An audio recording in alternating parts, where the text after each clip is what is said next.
Welcome to the Mediate Your Life podcast. I'm your host, John Kinyon.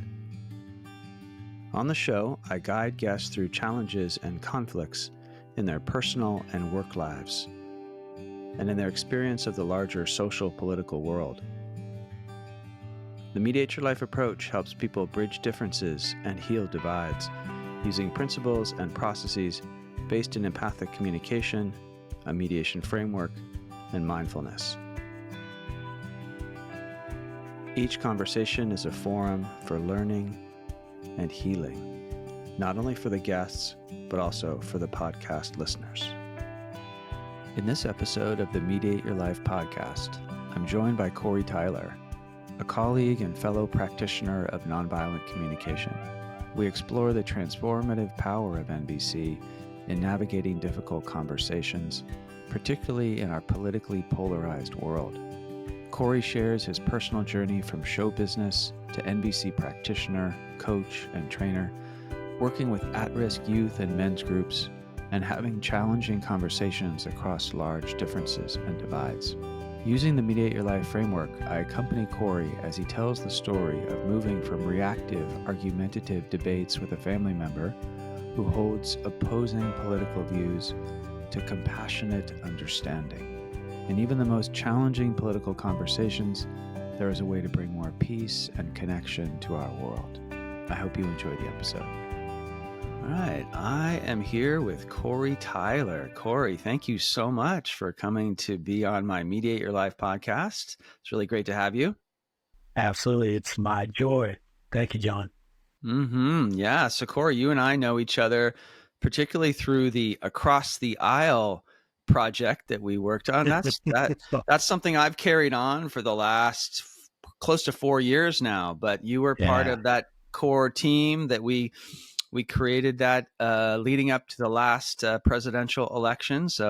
And that was great experience. I thought doing that with you and Katrina and Paul Sterling and I kind of started, but then you and Katrina came on pretty early on to that, and just loved how we worked together, and we all kind of helped evolve that process. And I've really loved to continue. I've loved being able to continue that work on for these years. So very appreciative to you being part of that. And it was great to get to know you then. And we've had some contact over time since then, but I'm just happy to have you on the podcast. And here we are again. Yeah. Another election coming up. Right. Exactly. With this year's U.S. presidential election. We know each other through the nonviolent communication community. I think we're going to talk some about some issues related to the NVC world. And so, yeah, I think a little bit about some things in your personal life to try to show audience, listeners, some things on that level as well, related to conflict and having difficult conversations and things like that. So maybe we could start off with, if you want to say a little bit about your background and anything you want to say about you and leading up to where you are today, and then we'll kind of head into those topics. Absolutely. Well, I was born in and raised in Los Angeles, California, where I live today. And I regard much of my life because I was connected. I come from a show business family. My father is an entertainer, and my mom is connected to show business as well. So I grew up in Hollywood. And as I grew and found myself doing TV commercials and TV shows and acting and dancing and really enjoying that aspect of it, I realized that there was a tendency for me to want to people please. And especially, the dynamics of an actor is really wanting to nail the part, like get it perfect, for performance standards. And so I think there was a part of me that adopted that expectation of really wanting to please people. And so I regard myself for much of my life as being a habitual people pleaser. And so there's a phrase that I use that I actually borrow from one of my mentors named Tom Bond. And the phrase is, if you like me, then I like me. Mm. And that was very much how I regarded myself through my teenage years, through my 20s, and up from into my 30s and somewhat into my 40s. And so at one point, I got married and had kids, and I transitioned out of show business. And I was asking myself, okay, what's next? What's next? And I found myself going through a very difficult separation and divorce at one point.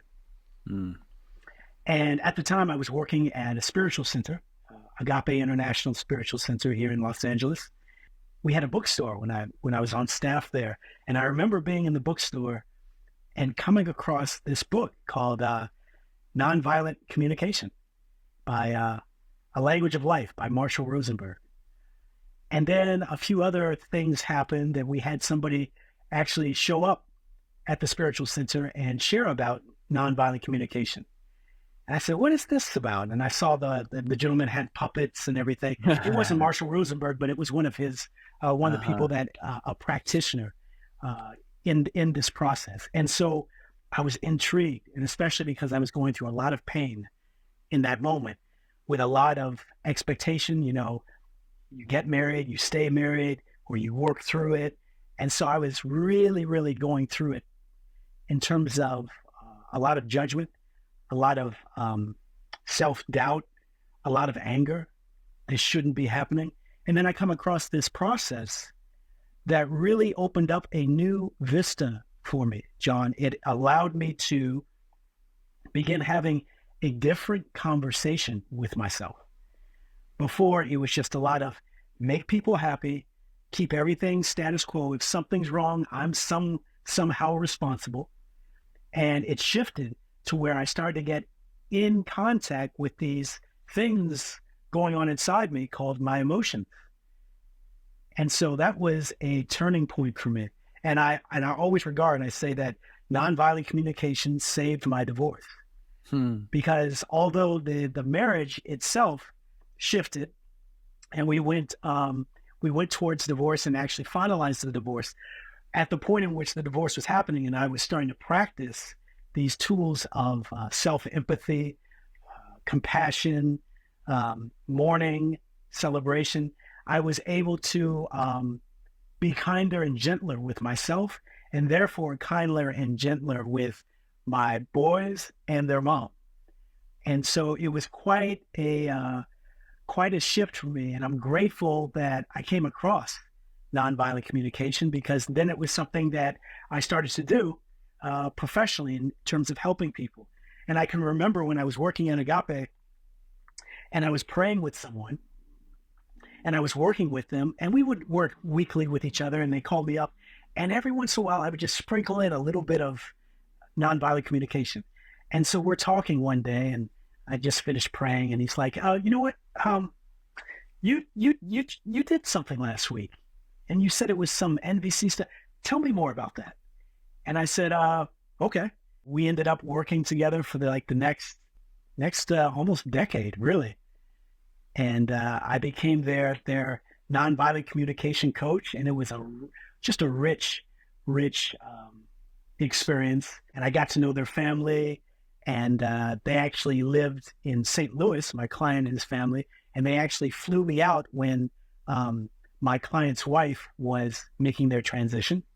And so I was there with the family at a very tender time and able to just share what I had learned in terms of what I tell myself and how I'm able to express myself in a way that is really informed and in tune with my emotions and in any given moment what I value and what I'm needing.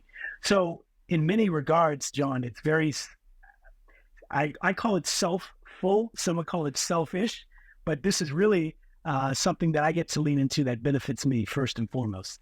And then secondarily, nonviolent communication, compassionate communication, there are many different phrases to describe it. It is a practice that I'm able to share with others. And that's what really lights me up. Yeah. I've heard you tell parts of that story before. I really liked hearing it again. And I don't know if I'd heard the part about being in the show, in the Hollywood world, that show business world, and performing, and then learning to be about kind of pleasing people, and how we're, that being on stage almost and pleasing, and I can relate to that in myself too, as well. And I guess, a lot of people can really relate to that, and how coming to nonviolent communication really supported you to shift into a different, kind of being able to see that as a strategy to meet needs. And then that opened up other ways to sort of better meet your needs, and yeah, in other ways. But how that led into your divorce and separation, and how finding NVC really helped with that to me was a powerful part of your story for people maybe who aren't so aware of nonviolent communication. And when we're going through these big life challenges, how incredibly powerful learning these tools, these ways of using language and approaching communication with ourselves as well as others, how powerful that is. And then how that led to your work with Agape, and starting to develop kind of how you wanted to offer this kind of work more professionally in the world. And I think you've said too, when we've talked, that it's leading into some interest in men's work. And is anything else you want to say about how you're currently using it in the world? Yeah, yeah.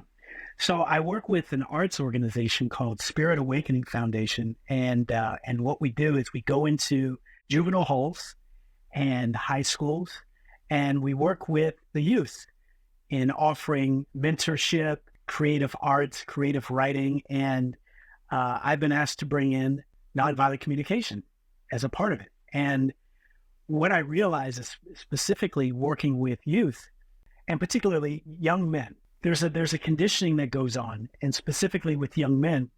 And I remember one day I was in the juvenile hall, and we were in a circle, just really being honest with each other, just sharing with what was on our hearts, my hearts, and the inmates that were in there. And this one guy, who I believe is a gang member, he's in the juvenile hall, and he looked me straight in the eye and he says, "Sir, I snatch souls for a living. That's what I do." Mm. And it took me back a little bit.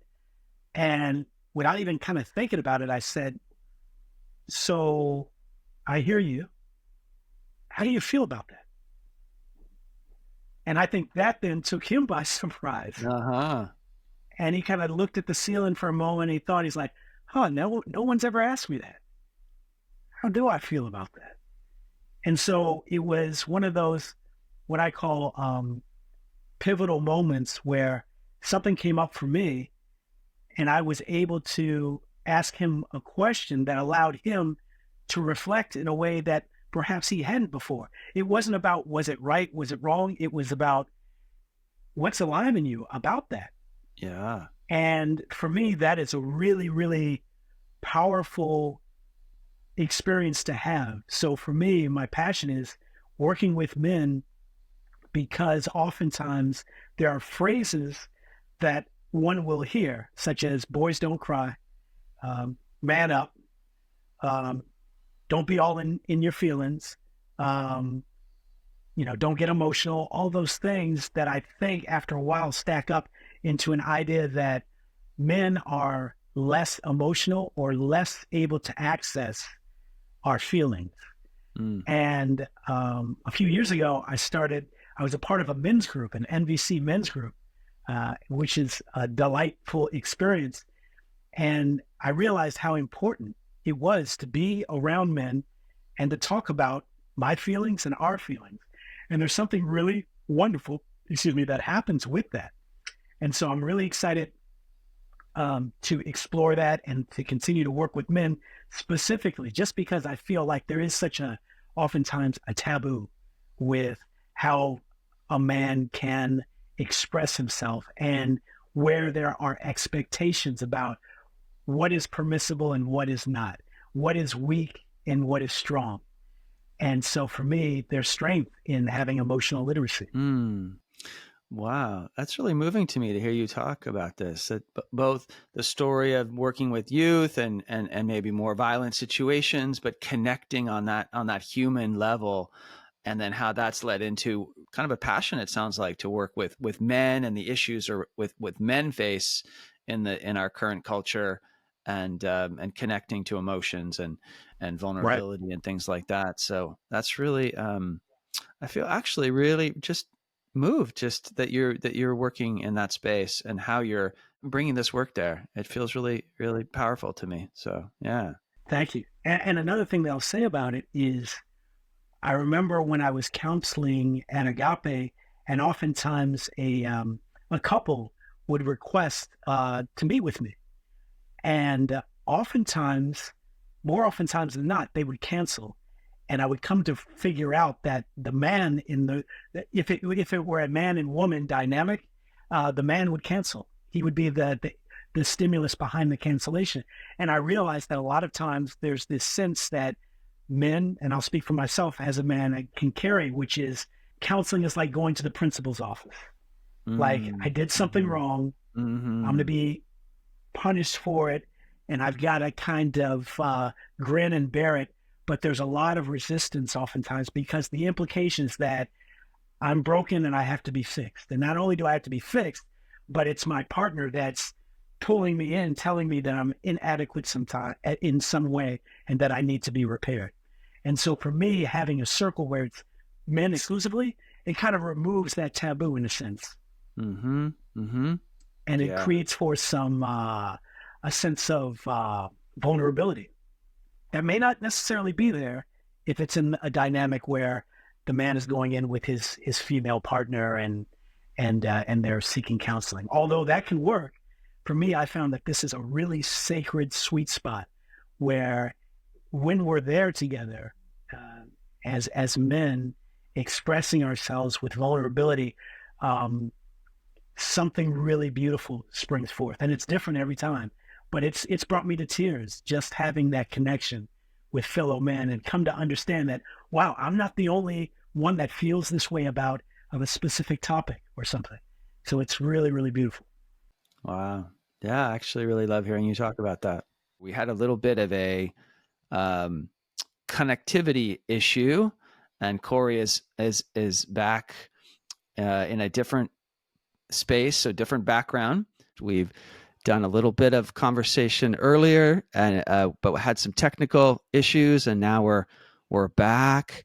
You shared a bit about your story of kind of your early years and how you came to the work of nonviolent communication, how that was transformative in your personal life, and then how you went on to embrace that as a career, as a profession, to be sharing this work in the world in various ways, and your emphasis now on youth work, men's work.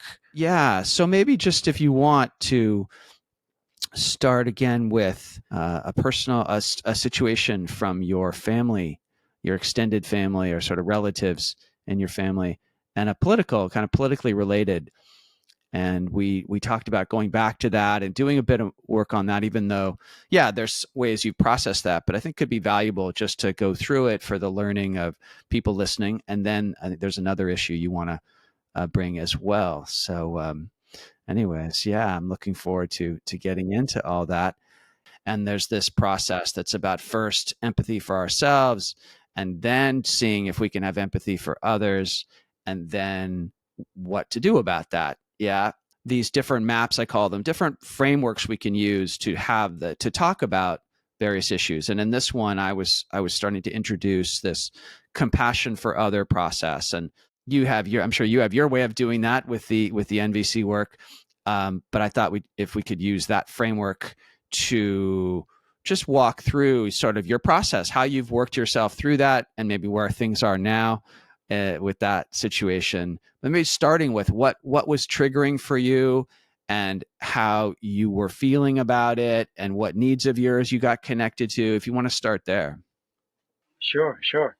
I was really happy to take part in the across the aisle dialogues with you and Katrina and Paul, I believe. Paul, yeah, Um, Paul Sterling. yeah, yes, and that was really rich for me. And I found that it was later on that it was actually easier for me to empathize with someone around seeing politics differently.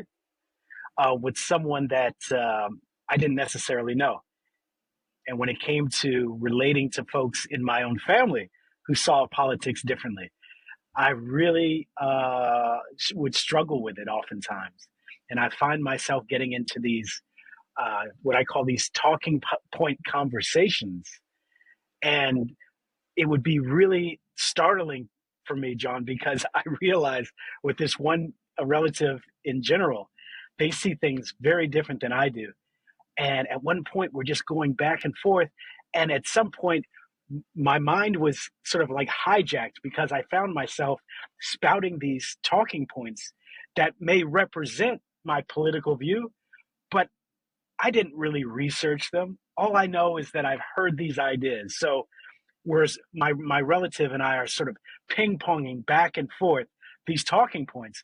And if you were to ask me, do I really know the validity of these talking points? The answer would be no. It's just I heard it from my political camp and it sounded like good ammunition in that moment. And so that was a wake up call for me to where I said to myself, well, I'm certainly not connected to myself. And I realized that I'm going down this road that is not connective to the other person, to someone that I care deeply about. So for me, I find this fork in the road where, and sometimes I got to be honest, it's very, my wife kind of jokes with me because she says, that I like to instigate with this particular relative. And I'll be honest, part of it is recreational for me, and I'll ask, hey, so what do you think about this? And the next thing you know, we're going back and forth. So I do enjoy the mental gymnastics of it. And there's a cost to it where down the road, we're not connected to one another. I'm spouting something, they're spouting something. We're not really hearing each other. And so I realized that I'm always at that choice point of I can walk down the road of comparing points, or I can walk down the road of really being curious and interested of what their experience is. And that is what often helps me walk into their world momentarily. And what's beautiful about it is it's minus the need to be right. It's minus the need to agree. And it's more from the intentionality of wanting to understand. And I'll be honest, it's not an easy place for me to bring myself because I'll be honest, a lot of times, my wife would say most of the time, I like to be right. And there's something to be gained. And I've tried this with the specific relative that I'm speaking about, where I've just come from a place of curiosity and understanding. And the conversation has been qualitatively different. I walk away feeling connected. I believe they walk away feeling heard. And it's a totally different dynamic. So I do have those two choice points, and I'm aware of it. Yeah, yeah. So as I hear you, that you're talking about how you got to that, what I would say, the third step of that process is of insight about how you want to be, how you want to act, how you want to respond. That's going to better work for you, for others. Just seems like a much better way of being in the world. Now, could you, for the sake of the listeners, could you walk us a little bit through your process of how you got there, like those certain triggers, right? The things that we hear from others in the world, like family members or anybody, right? That we get activated, we get reactive. And when you hear these talking points on the other side and politically, right? And that for many of us, right? That's a trigger to react and want to, as you said, right, to argue and debate. And so can you say a little bit about some of what that was, or how you sort of took what was triggering for you and worked it into a place of empathy for yourselves? And then we can talk a little bit how you got, exactly in a way, how you got empathy for this person, and then that led to your different way of being, more curious. So are you up for sharing a little bit of how you did that first step in your way of empathy for you that sort of relaxed your judgments, your reactivity? Yes. I can tell you specifically that fork in the road moment where I'll be sitting down with a family member and they're watching a newscast that is not one that I would regularly watch, and that spouts specific talking points that I don't necessarily resonate with. And I can notice what's going on inside my body. And so I know definitively when it takes a turn where it's going to go into talking point ping pong. And that's when I'm hearing some information that for me doesn't land as authentic or true.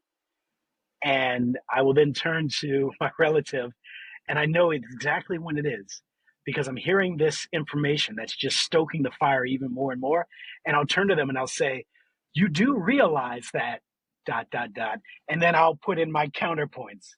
And there's the ammunition. And then the next thing you know, we're off to the races because then they will counter with what they're hearing. And what makes it even more stimulating for me, John, is that it's now a double whammy. I'm hearing it from this person and I'm hearing it from the television. So all of a sudden now I'm getting even more defensive. And so that's scenario A. Scenario, I'm going to jump over the B. I'm going to go to scenario C, which stands for compassion, is when the stimulus is the same. I'm sitting in the room, the TV's on, they're sitting there, and same kind of stimulus is happening. And I have this moment where I slow down, John, and I literally say, okay, we're at this point again. We know what happens when I say you do realize, and I follow that with particular talking points. And do I want to have a more connective relationship with this person? And then I'll do a scan. And typically, my young boys are around. And the feedback that I've often gotten from my sons is, Dad, when you start talking politics, it just doesn't go well. Could you guys do something else? Referring to me and this relative. So that comes into my mind. And I say, okay, I want to have a more connective experience here. And that's when I lean into self-empathy. What's going on for me right now? Wow, I'm really feeling agitated and irritated. There's something about honesty. There's something about shared reality that's really important to me. And I realize I may not get that in this moment. Yeah, let me just be with myself. Let me just be with myself. And if I'm up for it, those moments of self-connection, or what I call self-empathy, they switch the dynamic to now it's no longer about this person that I have to talk down, this person that I need to debate or contend with. It's more about I'm feeling connected and supported inside. Now, am I willing to look over the hedges and maybe ask some questions? Not from a place of sort of gotchaism, but from a standpoint of really being genuinely curious. And I'll ask this person, so what's going on in Trump land? And they will very enthusiastically start telling me all the different things and all, and I just listen. Yeah. And there's a part of my mind that's going, what's important to this person, Cory? What's important to this person? Which is a night and day experience from that scenario A that I pointed out. Now, with transparency, there are moments where I find myself walking down scenario A road, and then there have been some instances where I'm walking down scenario C, compassion road. And I certainly want to be walking down the road of compassion because there really is a rich connection that I'm able to strike with this person when I do. So yeah, that's my experience. Can you say a little more like what you hear either in your mind as you're trying to empathize with this person, maybe silently or out loud, like what you're connecting to in this person's like way of seeing things, their emotions, their needs? Can you go a little bit more in depth there? Like what you're listening for? I will, but I got to tell you what comes before that, because if I don't, it won't connect you to how I'm able to hold the space. So I've got to give what Marshall Rosenberg, the founder of Nonviolent Communication, referred to as the jackal. And I've got to give my jackals I got to hear them out. And so before I even go, and this is like happening in like nanosecond time, but John, before I even start believing that I can be interested in wanting to know what's going on for this person, I'm hearing in one ear my jackals. And my jackals are saying stuff like, can you believe this BS? Oh my goodness, I can't even believe that this stuff is coming out of the TV. and that my relative actually believes this as true. And so I'm really just letting my jackals jackal, because that's important. If I don't, there's a sense where I'm not truly being earnest in my interest on what's alive for them. Because what's coming up right now is more of the jackaling of how ridiculous the information that I'm hearing is. So what I do first and foremost is I just let the jackals jackal. Inside yourself, yeah. Silently inside yourself. Yes, thank you. So inside myself, there's this jackal conversation of, oh my goodness, I can't believe that this person believes what they're hearing from the TV, and that they're just basically parroting what they're hearing from the TV. And so I'm just with that for a moment. And it's so important that I let that be. And so in that moment, I'm able to translate that jackal into what Marshall then referred to as giraffe.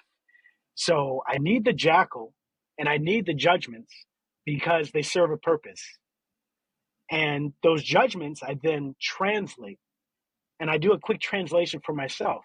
Yeah, Cory, I'm guessing when you're hearing all this stuff on that TV and you're hearing your relatives say what they're saying, wow, something really is alive in you. And that I'm guessing you're frustrated, you're agitated, you're irritated because you really want connection, and there's some honesty, and there's some shared reality. And right now, that's certainly not going on. So that's the work I do within myself. And this may be in lightning speed of 20 or 30 seconds, but I need that. And the reason why I need that is that it gives me context to know that what's going on inside me is important and that it's valid. So as I'm able to translate those judgments into needs, now I have the spaciousness, I have the bandwidth to say, hey, so tell me what's going on in Trump world for you. Tell me what's going on. And my relative will then very enthusiastically share with me. But now I have the ears to hear it, John. Whereas before, 20 or 30 seconds before, I'd be walking down road A of, oh, you do realize, and here talking point one, talking point two, talking point three, and we know where that leads. So what I just tried on was a practice of self-empathy, however so quick. I give myself some self-empathy and some empathy guesses on what's important to me. And then if I feel connected to myself, that then gives me the wherewithal to get curious on what's going on with my relative. And I then have the ears to filter through what I am hearing from him are talking points that I can then translate into, I wonder what his needs are. I wonder what's important to him. Safety, security, certainty. And it's a beautiful thing when I'm able to do that. And I'm not always able to do that, but there are times when I am. Mm. Mm. Yeah, and then what happens in the connection between you? Like when you've done that work on yourself, and then you're reaching towards a deeper understanding of what's going on for this person, what starts to happen in the interaction? What starts to happen in that moment is something that is so different than that first scenario.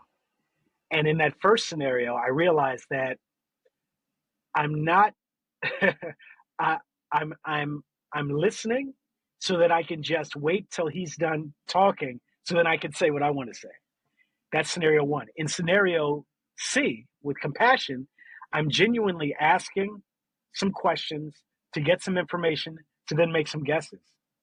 And so when my relative is saying these things, I then respond with, wow. So it sounds to me like what's really important to you is X, Y, or Z. Or when this event happened, were you really happy about that? And what will end up happening is that I'll be getting some resonance from them. And now we're having a dialogue versus a debate. So that's what happens. And I will be 100 here. There's still that jackal that's on my shoulder. That's like when I'm having these conversations and I'm hearing something back from them, there's a part where my jackal goes, oh, BS. Oh my gosh, they're so full of it. And I'm just like, I get you, I got you, I got you. And then I go back to the person. So when the Trump rally happened, tell me more about that. And they'll just give me the information. And so it really is. And Marshall Rosenberg referred to this, and I refer to it as sort of a dance. There's a dance going on here. And it's less about agreement. And this is what empathy is ultimately about for me. It's less about agreement and it's more about understanding. Because scenario A, I don't imagine that I'm really hearing my relative or that they're hearing me. Scenario C, there is some connection and that we're able to build off of that. And there's something beautiful that happens. And my jackal is not very satisfied at the end of those because my jackal is really concerned with, but you got to tell him this and you got to tell him that and you got to make him understand. So I mourn that part and I give that part of my jackal that really wants to be right and really wants to be heard. I give them some empathy. So there's multiple things happening simultaneously. And I think the beauty of this process of compassion, John, has taught me that I can hold simultaneously my jackals and my judgments, and at the same time hold space for someone that I philosophically don't agree with, but I'm interested in connecting with. Yeah. Yeah. So I want to highlight a few things that I'm hearing. One is what the thing that just jumped out for me is how you was a really lovely articulation of what I would call being the mediator dimension of ourself, like that aspect of us that's aware, that's present, that can self-reflect on our own thoughts and feelings and desires and can hold space for others. And that you were just really articulating how you were doing that, and times you would get kind of caught back up in that judging place in you and then giving that some more empathy, but then going back to trying to connect in a deeper way with this person. And so that is a dance of kind of continuing to do that over time. The outcome was where you felt there was connection in the conversation. There wasn't being adversarial or like some sense that the relationship is shutting down, but more like it was staying open. And it sounds like there was still spirited, talking back and forth about different perspectives, but it had this connected quality, and you were curious about what was going on for this person behind some of those talking points, and that it felt very, very different than when you're in that sort of arguing mode and trying to be right or trying to get the other person to agree, which often doesn't go that well, versus understanding our differences, holding our differences, and finding a way to connect underneath that. And it just sounds like it just feels a lot better. It just had a whole different quality of experience of the interaction. Yeah. All of that is true for me. And there's another piece that is essential, and that is I have an empathy buddy that I connect with. And oftentimes, if there's any residue, if there's any stuff that is unresolved from my conversation with this person or with other people in general around politics, I take it there. And what I do is I get on the horn, I get on the phone with my empathy buddy, and that's a place for me to vent and get out stuff and receive empathy from someone else. So for me, it's a balance of practicing self empathy within myself in situations like that. And then if there's still something that I want to get off my chest, I can take it to my empathy buddy. So that's been helpful as well. Yeah. To have other people in your life that you can vent more of frustrations or whatever and get that empathy in a deeper way. And because some people aren't able to hear us or empathize with us the way we'd like, so we can get that in other places and really get sort of nourished and supported that way, so that we can be more able to be present when it's more difficult, when the differences are or at least the other person isn't able to connect with us the way we ideally like. Yeah. Yes, yes, and I think why that's important is And my colleague refers to this as we're kind of doing double the work in a scenario like that. I am. And what I mean by that is I'm empathizing with myself, and then I'm also empathizing with that person. So there's almost like a double duty kind of dynamic happening there. And that's why it's important for me to have another resource where I can fill my tank. Because this person I'm speaking with and the conversations that I have, may have no idea about um, um, returning the favor in terms of giving me some empathy guesses.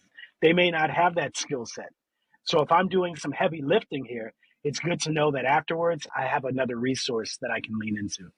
Yeah, I'm glad you talked about that as well. That's an important aspect of being able to work with whatever comes up with us in us around difficult situations, to get that support in other ways as well as just with ourselves. So I'm glad you talked about that. And I imagine too that as you were talking to this person, there was a lot of trying to be curious and understand, and instead of being argumentative. Is it true too? Because you were doing that empathy with yourself, when you were speaking about sort of your perspective on things, that it came from in a different way. It maybe it didn't come from you had to get him to agree with you, but it was more just sort of sharing your way of seeing things and the needs that you were sort of focused on. Was that in there too? Like that there was a way you could share your perspective in a different way that was more connecting, as well as hear him and what's going on in him in a deeper way. That's a really good point, John. And I want to say with this specific relative, and I mourn this, it's not necessarily a two-way street. And what I realize is that if I offer a talking point, it's like if I have my giraffe ears on, I can hear them articulate specific talking points, and then I'm able to guess what their needs are. So I realize that that's optimal for me, at least in certain moments. Not so much about me sharing my experience and them being able to have spaciousness for that. And I mourn that. But I think that's real. And specifically for folks like you and I and people that are in the field and are helping people develop their empathy muscles. And oftentimes it's not a two-way street as much as I would like it to be, because um, this person, at least as I can see, may not have an understanding about what it's like to hear me and to translate what they're hearing. Because for them, they're just my understanding is that they're hearing talking points that go against their worldview. And so what I've learned in moments like that is, okay, Cory, this may just be a one-way street conversation. But what comes out of that, at least for me, a sense of connection, a sense of trying to understand their world more. And afterwards, I can get on the phone with my empathy buddy, and I can get that empathy that I would have liked to have gotten in the conversation now that I'm not getting. Yeah. Yeah. And that's when I lean into mourning. Man, I really wish that we had this two-way dynamic where they could share their experience and I can make some guesses. I could share my experience and they can make some empathy guesses. But oftentimes that doesn't happen. So there's some sadness to that, and there's also a sense of, if this is the way that it is right now, I can accept that as long as I know where I can go to fill my cup, because I can mourn the fact that I'm not going to get that need met with this person, and I mourn that. But the good news is I know where I can get my cup filled, and it's not incumbent upon that person giving that to me in order for my need to be met. I can get it done elsewhere. Yeah. Yeah. Appreciate you. Sort of sharing that choice in a way, right? Because there are times when, depending on who we're talking to and the conditions of that it's more, as you said, the choice to just try to listen, understand, connect that way. And then in other times, maybe in other with other people or other types of situations, maybe there's more of like wanting to try to express our side of things or how we're seeing things and see if that person can hear us. But at other times, like what you're saying, it's like, it just doesn't seem like it's going to go where you'd want it to go. You just don't trust that's going to be productive or satisfying for either of you. And it just seems like, yeah, in this case, you find it more fulfilling to just focus more on trying to be curious and understand and connect with this person, and more in that maybe it isn't more, as you said, isn't more mutual, but that you don't have to be attached to that. You don't have to sort of think it must be that way, and you have other ways of being heard, being understood. So yeah, I appreciate you laying all that out for people who are listening to just get a sense of these choices and these ways of navigating difficult conversation, especially in our polarized political world. But this would apply to any difficult interaction between ourselves and others, and just different things we can do about that.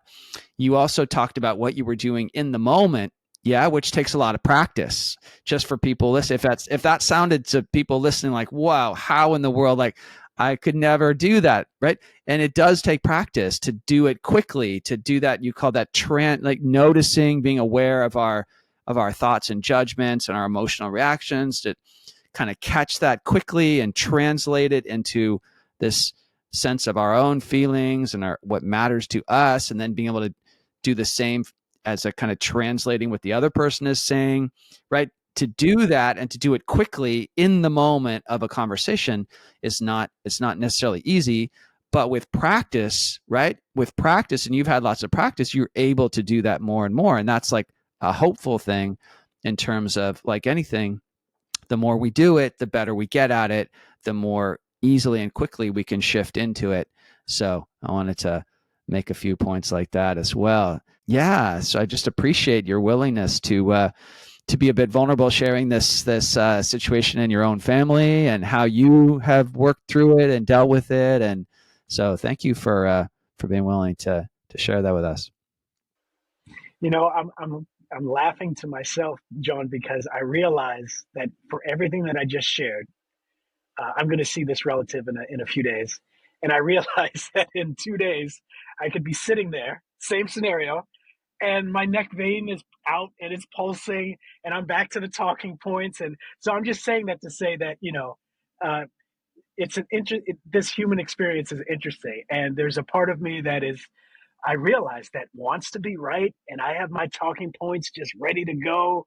And there's something that's very enlivening about that. And when I'm able to catch myself in those moments, like you described, I'm able to self-empathize.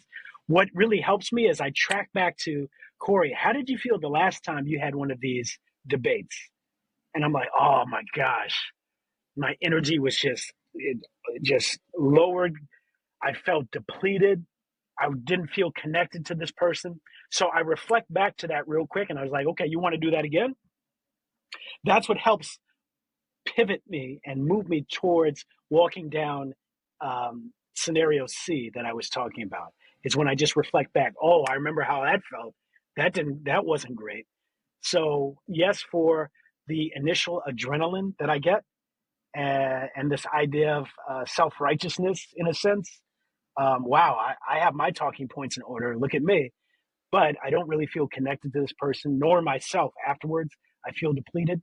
When I remind myself of that, that helps push me further in the direction of, all right, take 30 seconds. Some empathy, some guesses. Yeah, the jackals are jackling. Yeah, I got some judgments. What can I do here to translate those judgments? If I'm willing. Am I willing? Let me check in. Yeah, I'm willing. Okay. All right, some self-empathy. Now let me look over the hedges and see what's going on for them. Hey, what's going on in Trump land? So that's how it goes for me. Thank you for giving me the space to articulate that. Yeah. Yeah, I'm glad you added that. So, because it seemed just the humility of it, or the humanness of it, that there are times when, even if we have these kind of skills and practices and whatnot, that we just feel like getting into it a little bit, maybe, and wanting that adrenaline rush of that debating the ideas.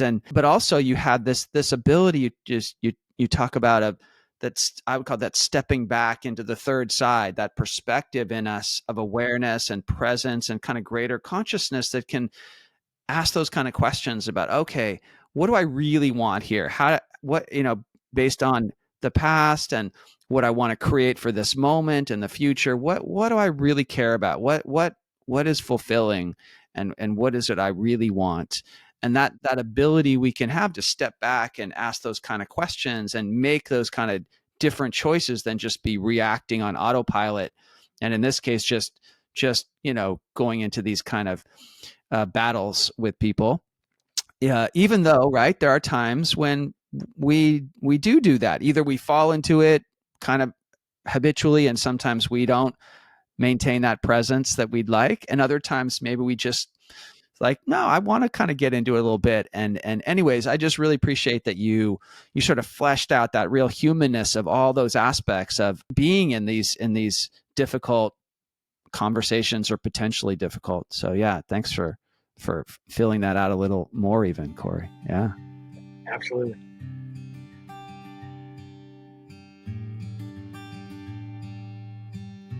Thank you for listening to today's conversation. If you enjoyed this episode, I invite you to subscribe to the Mediate Your Life podcast and follow me on LinkedIn and Instagram at John Kinyon. You can also download the Mediate Your Life app to practice these principles in your own life. With love, empathy, and care, I'm John Kinyon. Thank you for listening.